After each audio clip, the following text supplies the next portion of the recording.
ey'ntabeni zakithi eMatuba ngaphansi kwenkosi uNyazi batho baba yakuyafika Lwezulu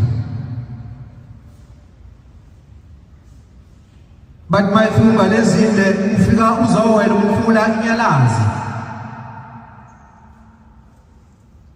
umewela inyalazi uhamba nodriver wakhe amdrivelanga ngaleso sikhathi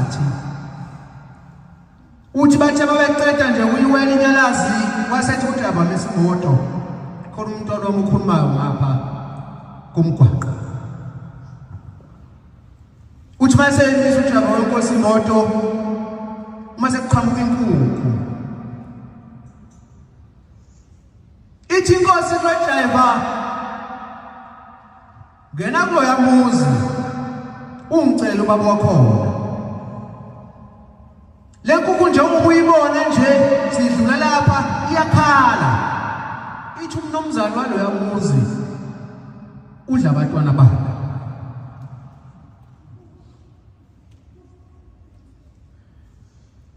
isuka le ndoda udriver ifike ingene kulo yamuzi ifike ikhuleke ithi mama wakhona masisho ukuthi ngithunyiwe ubaba inkosi yamakhosi ithi ngizomcelela umzana walomuzi le ndoda yayinduna ngaleso sikhathi lo mnumzane ngoba uyazi ukuthi uyinduna uthi umnumzane waphi lo ocela mina ngiyinduna kenzeka ke ube mkhulu ubukhulu bakho masifuna ukuvezela izwe abanye bethu basemsebenzini baphethe abantu abadala kunawo abanye baziba baphathe ngendluzula ngoba nakho phela isikhundla sokuthi umphathe emsebenzini abanye baphethe kuzo zonke indawo basebeze bekhohle ukuthi baphethe abantu abadala kunawo noma uphethe emsebenzini kodwa iba nendlela yokukhuluma nabantu abadala kunawo uJesu imwele nedokotela wenkosi emayifike enkosini Nkosi uyaqaba umnumzana lapha ekhaya uthi ayikho indoda komimuzi ngambiza induna. Uthi inkosi iphindele umbiza, uthi ubizwa yini inkosi yamaNazaretha. Ifike lensizwa iphinde ibike udaba iphinde inqabe lensizwa enduna. Uthi inkosi mayimujaba uthi mnyekele kodwa kusasa lothi lishone ilanga lakho ukuduna bakhe bebaliphelile kulelizwe. Nebala lendoda ngakusasa yabizelwe umgeza. Bayibiza umgeza kuthiwa kuthola abaphepha ukuthi wena kahle nje lesihlalo hlelo sokuduna kwangezisona isihlalo sakho isihlalo sika sibanibani ngakho ke namhlanje siyakhipha ngesihlalo hlelo sokuduna. Ngezwi lenkosi yangayizwa. Silapha ngesibuthene ngendaba enjalo. Njengoba bafuna bathi ukuthi uNkulunkulu ukhuluma ngezwi ukuthi yenzeke. Akalinde okuningi, mayesekhulumile izwi lakhe lihlonile. Ngoba lana emhlabeni nasezulwini isho njalo insizwa, usho njalo ushaya ukuthi kulalelwa yena kuphela. Uthi la emhlabeni ngesamphikisa, kodwa wenzayo ngoba dash umfowethu uthi mayithi shona ngapha aliphikise izwi lakhe. Ose usalela kakhulu bafowethu inkonzo entsha le ukuthi thina ke siyintsha sihamba kanjani. Ngoba singacela kulesikhulume senze konke sikwenza sikhulume kodwa indlela yethu njengoba silapha sihamba kanjani. Sihamba ngayo indlela kaShembe leyayifuna kuthina njengabantwana bethu. Ngoba uNkulunkulu into ongakholwa mina kubone kuwe uhamba ukhuluma usemsebenzini ukuphi abona ukuthi uNazaretha. Shembe usitayile kanjalo. Ukuthi ubonakale phakathi kwenkubi igcwele ukuthi lo muntu lo Nazaretha ukuhamba kwakhe kuhambisa uNazaretha. Nokukhuluma kwakho ngokuqala ukukhuluma kuyezwakala ukuthi yabonakala lolulimi ulimi lomuntu ofundisekile uNazaretha. Namhlanje imfundo sesiyithwele isimfundo siyakhulumana ngayo sibakhulu ngoba nakufunda kunamajazi. Abantu abadala usebazi ukuba yini. Shembe akazi sifundisa lokho. Shembe wathi noma khona abantu bayofunda kodwa hayi ukuthi imfundo yosenza sibe kakhulu ngaphansi kwabantu abadala kunathi. Ukufunda nje ukuthi uhambe uyovuza ikhanda kimi. Ngoba isikhathi siphila kusona samfuna ukuwafundile. Esikhathi esiphambili obaba nomkhulu babeye bephile ngokulima nemfuyo. Namhlanje impilo esintoni ifuna uthambe esikoleni ufunde uzikwazi ukuvuza ikhala kimi. Kodwa yekwenza ukuthi bamkhulu nabantu abadala kunawe. Ushaya abantu ababuwela kuthina into isuthu. Ngikhuluma nje ngoba siyakhula siyintsha. Umuntu mayefuna ukubona omkhulu mashamba akubonele kuwe. Ngoba wona uphelele. Asikithi Yesu umxoxela ukuthi hayi ngimshaya wenzele lokhu akakubone kuwe. Ethi mayekuwe nje wena insizwa ushamba khona kuwe. Njoba silapha sithwele. Kuningi sithwele. Amakhaya ezizalo kuwa wafana. Kodwa uShembe ubonakala umehluko ukuthi wena unoShembe duze kwakho. Noma inkinga zami zikhona kodwa kubonakala ukuthi ikhona into wena ethe uvuleka ngoba unoShembe. Awukwazi ukuthi uNazaretha nenkinga nje unayela uneki kanjani unoShembe. Ikuphi okungakwenzi kahle. Okalo iphela ukuthi uma mina ngihamba kanjani. Le mthetho uShembe ayibeke ukuthi ahambe ngayo ngiyigcina yonke yini. Ngoba kuyenzeka sithi izinto zethu ayilungi lapho abayibafunda esikoleni hayi akuphaseki kodwa uhlula kuze sabathembisa bathi. Ithi kweningi lapha ezinye zamayunivesi kodwa nawe uyisabathi ujafika soqele asikho. Siwenile kuphi insizwa.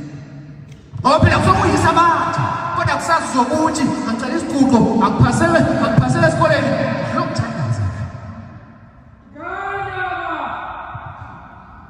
Yesabathi sumashilo usukolodwa uShembe sisebenza zonke kuphile ngosukolodwa udumise na kuphela. Kodwa ulindele okuhle kusasa. Sasa sokuShembe akasebenzi kanti wena ungamsebenzeli uShembe. Ngomhla ka-20 bengisinelwe ekhaya.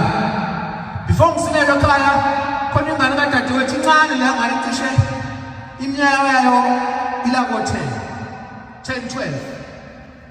Ivuka nephupho ithi mayivuka nephupho isitshela udadewethu omdala ithi incane le ngane. Ngikhuluma ngokukhulu baloShembe simlandelayo. Ithi inkosi ngelilanga uma uthembeka kimi nami ngithembeka kuwe.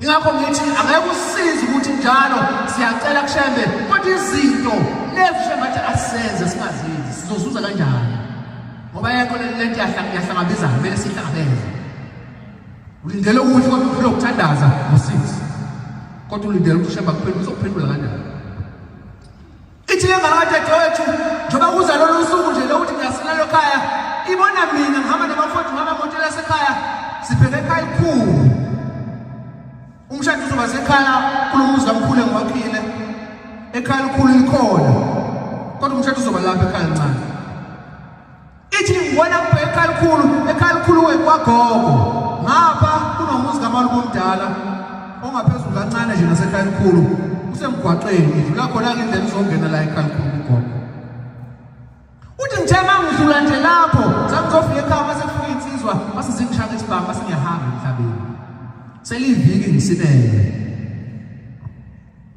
uthi ngithema sengishaka isibhamu sengihambile emhlabeni incane lengane ungibona manje kuyisabatha umshado ungakusasa inkonzo yami yomshado yini kodwa manje lenkonzo yomshado ila ekhaya likhulu kugogo akusesiyo kodwa umshado nje lebhokisi umshado kuthiwa umhleli